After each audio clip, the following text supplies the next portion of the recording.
Good morning class.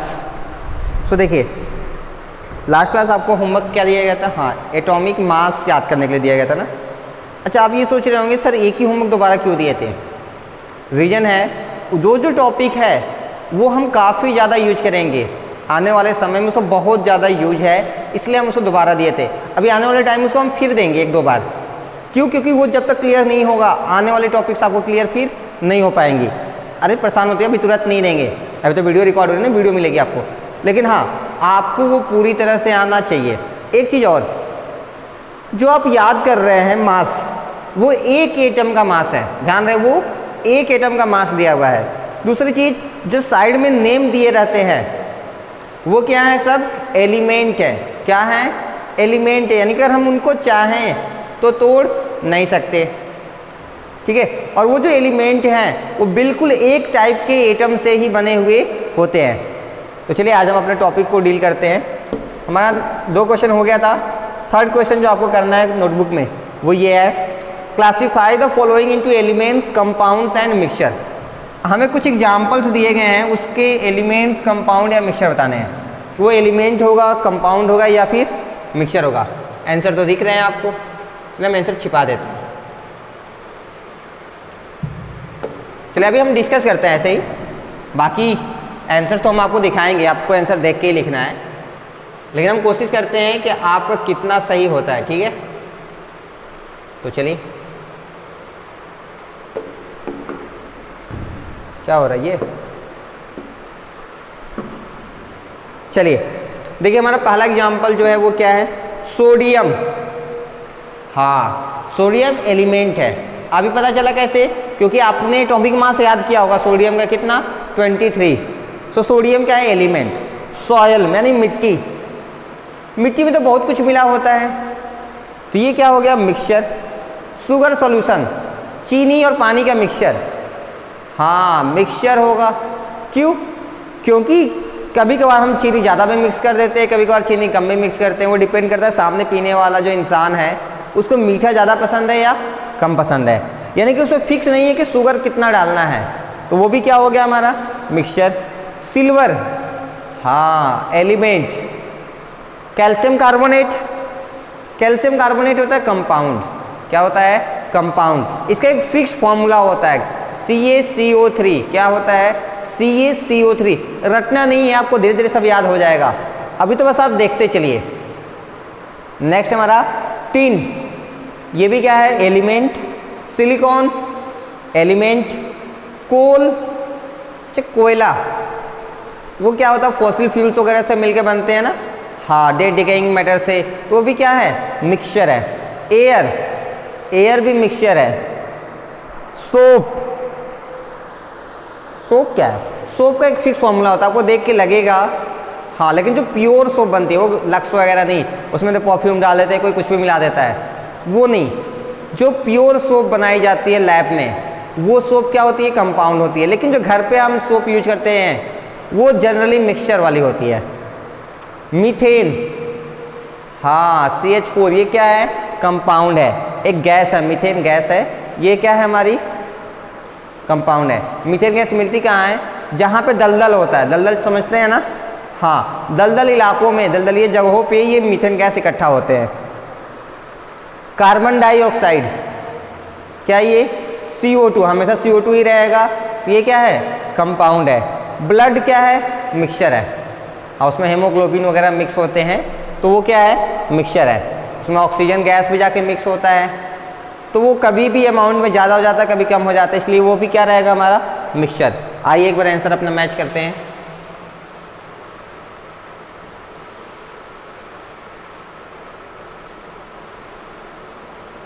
देखिए, elements में sodium, silver, tin और सिलिकॉन। सोडियम का सबका एटॉमिक मास लगभग आपको याद हो गया होगा, सोडियम, सिल्वर, टीन, सिलिकॉन। अब देखिए, सोडियम का सिंबल जो होता है वो Na होता है, ये भी यहीं सीखते रहिए, काम आएगा आपके, ठीक है। सोडियम को कैपिटल N और स्मॉल a से रिप्रेजेंट करते हैं। सिल्वर को हम कैपिटल A और स्मॉल g से लिखते हैं। टीन को हम कैपिटल S स्मॉल n लिखते हैं और सिलिकॉन को कैपिटल S स्मॉल i।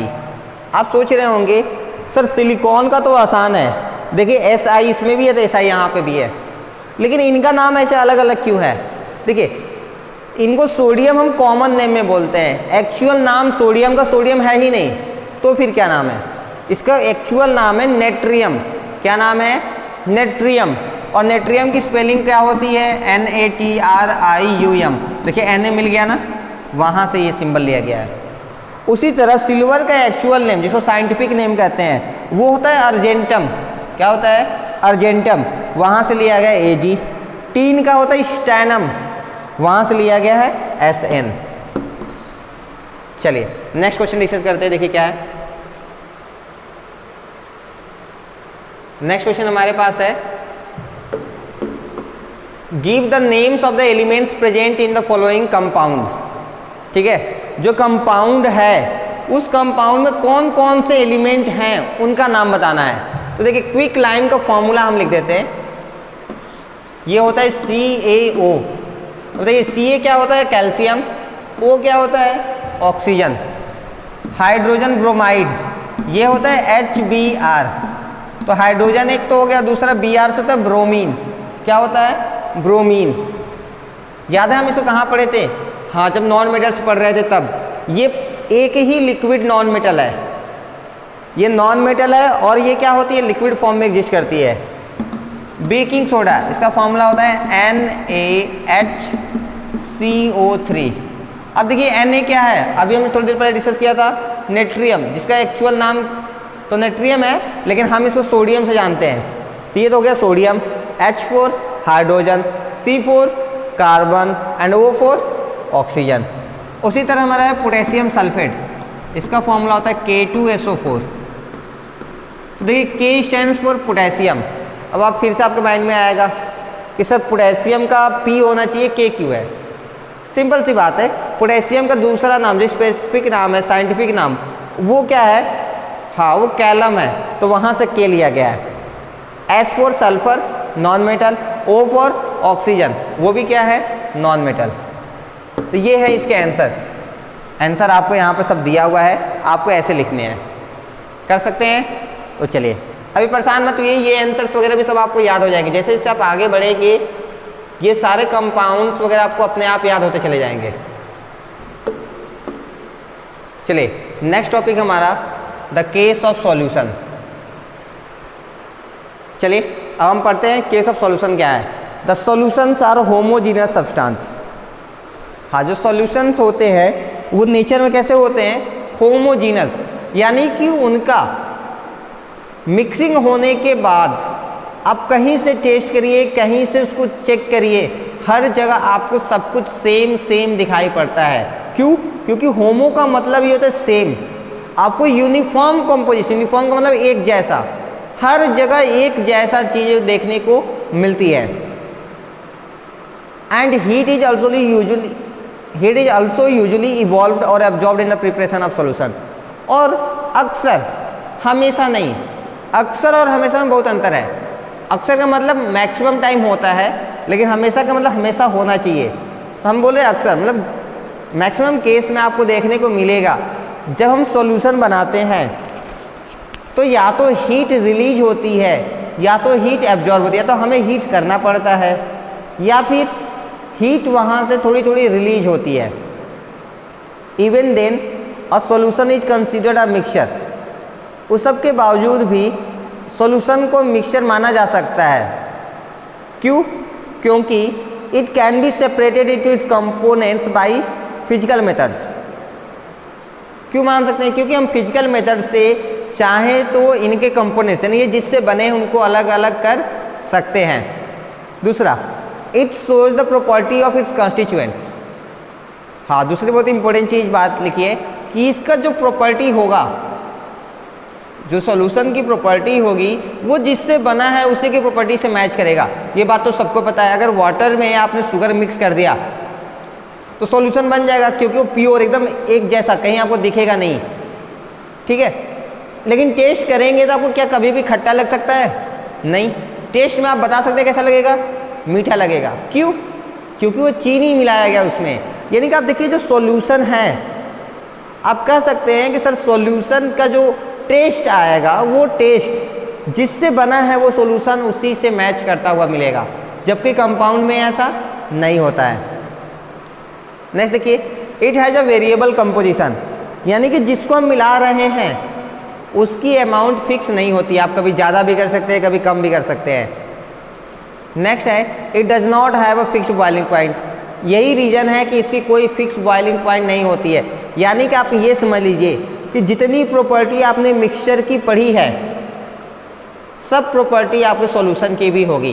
क्यों? क्योंकि सॉल्यूशन भी एक टाइप का क्या होता है, मिक्सचर ही होता है। बस सॉल्यूशन सिर्फ होमोजेनस मिक्सचर होता है, बाकी मिक्सचर्स जब हम बोलते हैं वो होमोजेनस भी हो सकते हैं और हेट्रोजेनस भी हो सकते हैं। यानी कि अगर आपसे कभी भी कोई पूछ ले सॉल्यूशन या ट्रू सॉल्यूशन जिसको बोलते हैं, दोनों का नाम एक ही चीज़ है, या सोल बोलते हैं, SOL, सोल का मतलब भी सॉल्यूशन होता है। ये तीनों की चीज़ों में ही तीनों के तीनों क्या है, मिक्सचर हैं, लेकिन कैसे हैं, होमोजीनस है नेचर में। तो इनकी प्रॉपर्टी आप चाहें तो कभी भी लिख सकते हैं या बता सकते हैं। ध्यान रहे क्योंकि सॉल्यूशन मिक्सचर है, तो सॉल्यूशन की अगर प्रॉपर्टी आप बता रहे हैं तो आप मिक्सचर की ही प्रॉपर्टी को बता देंगे। आप यहाँ से लिखेंगे solution is considered as a mixture because, यहाँ तक हम सॉल्यूशन को भी मिक्सचर कहते हैं। क्यों? क्योंकि 4 रीजन है। अब रीजन को ऐसे लाइन में मत लिखिएगा, आप 1 बाय 1, एक लाइन में फर्स्ट पॉइंट, फिर दूसरे लाइन में सेकेंड पॉइंट, फिर तीसरी लाइन में थर्ड पॉइंट, ऐसे लिखिएगा। आगे देखिए, for example salt solution is considered as a mixture because of the following reason. हम सॉल्ट सॉल्यूशन को भी मिक्सचर मानते हैं। अच्छा पहले ये तो ये सॉल्ट सॉल्यूशन होमोजीनस होगा या हेट्रोजीनस? होमोजीनस, क्योंकि मिक्स होने के बाद आपको सॉल्ट कहीं भी दिखाई नहीं देगा। अगर आपको ये डायग्राम अच्छे से क्लियर हो रही है तो आप देखिए, या फिर आप घर पे एक्सपेरिमेंट कर सकते हैं। आप वाटर लीजिए, उसमें सॉल्ट मिक्स करिए और मिक्स करने के बाद प्योर वाटर दूसरा लीजिए, उससे चेक करिए, दोनों में कोई डिफरेंस देखने को आपको नहीं मिलेगा। एक बात। दूसरी, हर जगह का टेस्ट सॉल्ट सॉल्यूशन का सॉल्ट ही होगा, कहीं भी आपको स्वीट टेस्ट देखने को नहीं मिल सकता है। तो ये रीजन्स हैं कि ये क्या है, होमोजीनस है। लेकिन हमें तो ये बताना है क्या सॉल्ट सॉल्यूशन भी मिक्सचर है? बिल्कुल है, सॉल्ट सॉल्यूशन भी मिक्सचर है। रीजन कैसे बता सकते हैं? जब आप फिजिकल मेथड यानी कि बॉयल करेंगे, ठीक है, जब आप सॉल्ट सॉल्यूशन को बॉयल करना शुरू करेंगे तो वाटर तो वेपर बन के उड़ जाएगा, आपके कंटेनर में आपको सॉल्ट मिल जाएगा। यानी कि देखिए, आप घर पे बैठे ही फिजिकल मेथड की हेल्प से इनके कंपोनेंट्स भी, यानी कि जिससे बना था, किससे बना था, सॉल्ट और वाटर से, आप उनको अलग अलग कर दिए। ये किसी प्रॉपर्टी होती है, मिक्सचर की। दूसरी चीज़, इसका टेस्ट जिससे बना उससे मैच कर रहा है, ये भी प्रॉपर्टी किसकी होती है, मिक्सचर की। इसकी कोई फिक्स बॉइलिंग पॉइंट नहीं होगी, ये प्रॉपर्टी भी किसकी मैच करती है, मिक्सचर की। तो ये सारे रीजन्स हैं जिसके बेसिस पे आप डिफाइन कर सकते हैं कि सॉल्ट सॉल्यूशन क्या है, हाँ मिक्सचर है। तो आपको ये सब लिखना नहीं है, हम आपको समझा देते हैं बस। देखिए पहला point, salt solution can be separated into salt and water by the physical process of distillation. एक प्रोसेस होता है डिस्टिलेशन, अभी हम आगे पढ़ेंगे। हमने कहा था फ्रैक्शनल डिस्टिलेशन, जो हमने बताया था आपको, जो वहाँ पे हम एयर को उसके कंपोनेंट्स में अलग अलग करते हैं, ठीक है। तो हमने वहाँ भी कहा था कि हम आगे अभी पढ़ेंगे, तो अभी इसको आगे डिस्कस करेंगे। इसके सेकेंड पार्ट, आपके चैप्टर के सेकेंड पार्ट में यही सारे प्रोसेस दिया हुआ है, फिजिकल एंड केमिकल।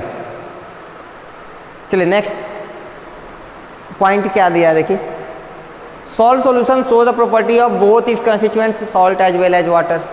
जो सॉल्ट का सॉल्यूशन बनेगा, अगर आप उसकी प्रॉपर्टी चेक करना चाहें तो उसकी प्रॉपर्टी किससे किससे मैच करेगी, सॉल्ट से मैच करेगी और किससे मैच करेगी, वाटर से मैच करेगी। क्यों? क्योंकि सॉल्ट और वाटर से ही तो बना है वो। तीसरा, composition of salt solution is variable. ये कोई फिक्स नहीं है कि आप कितना सॉल्ट मिलाएं, आप थोड़ा ज़्यादा भी सॉल्ट मिला सकते हैं, आप थोड़ा कम सॉल्ट भी मिला सकते हैं। ये प्रॉपर्टी भी किसकी है, मिक्सचर की। नेक्स्ट देखिए, salt solution does not have a fixed boiling point. Salt solution की कोई फिक्स बॉइलिंग पॉइंट नहीं होती है, और ये प्रॉपर्टी भी किससे मैच करती है, हाँ मिक्सचर से। ये सब लिखना नहीं है, जो हम टिक कराए थे बस लिखना उतना ही था आपको।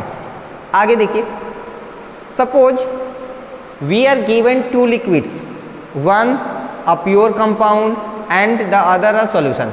मान लीजिए मुझे 2 लिक्विड सॉल्यूशन दिए जाते हैं, एक है प्योर कंपाउंड का, दूसरा है सॉल्यूशन का, एंड वी हैव देखिए दिख नहीं रहा है ना,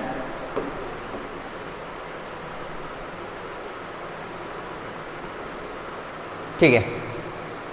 नेक्स्ट दिया हमारे पास we have to find out, और हमें पता लगाना है which one is compound and which one is solution. और आपको दे के पूछ लेगा बताइए इसमें से कंपाउंड कौन है और सॉल्यूशन कौन है, तो हम क्या करेंगे, कैसे पता लगाएंगे? बहुत सिंपल है, देखिए in order to distinguish between the two we should evaporate them separately. हमको क्या करेंगे, इवापोरेशन प्रोसेस कराएंगे। क्या होता है, हम उनको हीट करेंगे और वो धीरे धीरे लिक्विड से गैस में कन्वर्ट होने लगेंगे, सही है। The liquid which evaporates completely leaving no residue is a pure compound.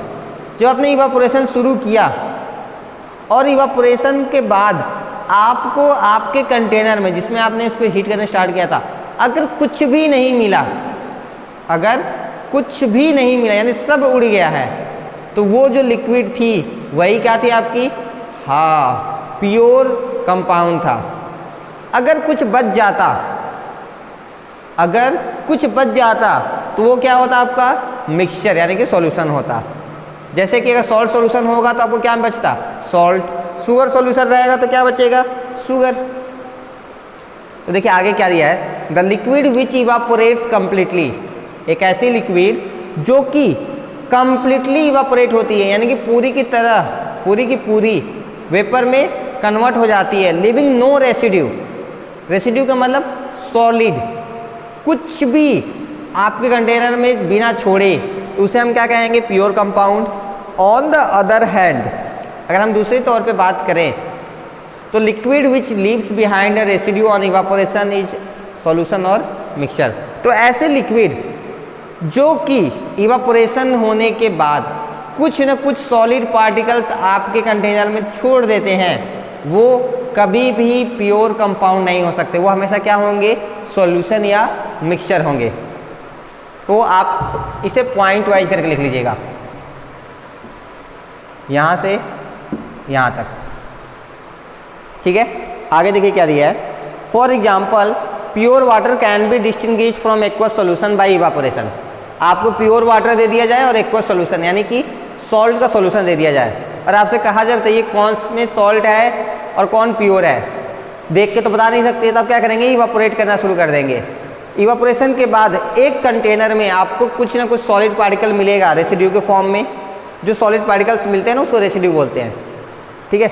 और एक कंटेनर में आपको कुछ नहीं मिलेगा, जिस कंटेनर में कुछ नहीं मिला उसमें रखा हुआ लिक्विड क्या था, प्योर वाटर था यानी वो कंपाउंड था, और जिसमें कुछ ना कुछ मिल गया वो क्या था, आपको सॉल्यूशन रहा होगा। क्यों, क्योंकि उसने इवापोरेशन होने के बाद एज रेसिड्यू सॉल्ट कंटेनर में छोड़ दिया। तो आज इतना ही, बाकी नेक्स्ट क्लास में हम पढ़ेंगे the case of alloys. Till that thank you so much.